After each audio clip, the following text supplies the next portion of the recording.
Every year, 400,000 service members and their families PCS to different duty stations. Unfortunately, we've been hearing complaints from families that have been using the new contractor, and Corey's here to tell us a little bit more about that. So just to level set and drop a few acronyms, there's an old and a new system. The old one is DPS, the new one is GHC. And essentially they're moving from a decentralized approach with led by installations and a whole bunch of different contractors. And we're moving to a centralized system where there's one single contractor that's managing the entire process, and then they're farming it out to local movers and storage companies, packers, to help get the job done. Well, that sounds like it should be easier for military families now. They have one point of contact to go to get their questions answered, get their moves scheduled, and ideally it should improve the process, right? Yep, that's the goal and that's the intent. But what we're seeing so far from service members and their families is that's not happening. Right now, GHC is at 92 installations. They've been expanding a little to more and more installations every month. And they're only really turning on a trickle of the amount of moves. Most moves are being done under the old system. But what we've seen thus far is there's a lot of problems with moves happening on time and just the overall responsiveness of the system.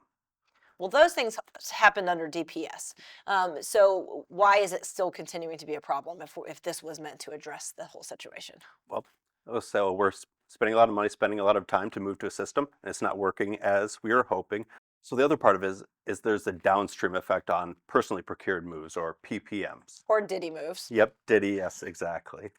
And what we see is those rates for the new contract they're offering the movers less money. And if you want to do a move on yourself, it's guided by that initial rate that GHC offers the contractors that are going to do the move. All right, well, And break it down and give me an example. so right now we're getting stories from families that are moving that show the GHC rate they're being offered is a fraction of the old rate. So it's anywhere from 30 to 50% less. And if you're trying to make the move fit under that and it doesn't, you're going to be on the hook for a lot of those differences. And then you have a whole bunch of challenges that come along with addressing that. Well, Home Safe Alliance is the contractor that's running this GHC. Have we heard anything from them? Right now, everything from them is saying go through the feedback tool that you get emailed after a move.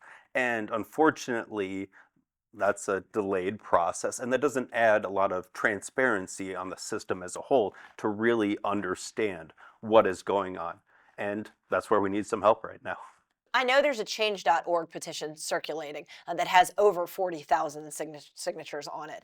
What is that change.org petition urging uh, leadership to do?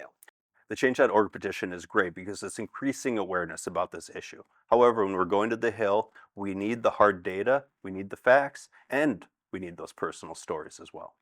Hearing your stories at this point is critical. Go to our Legislative Action Center and tell us about your move. Thanks so much. We'll see you next time.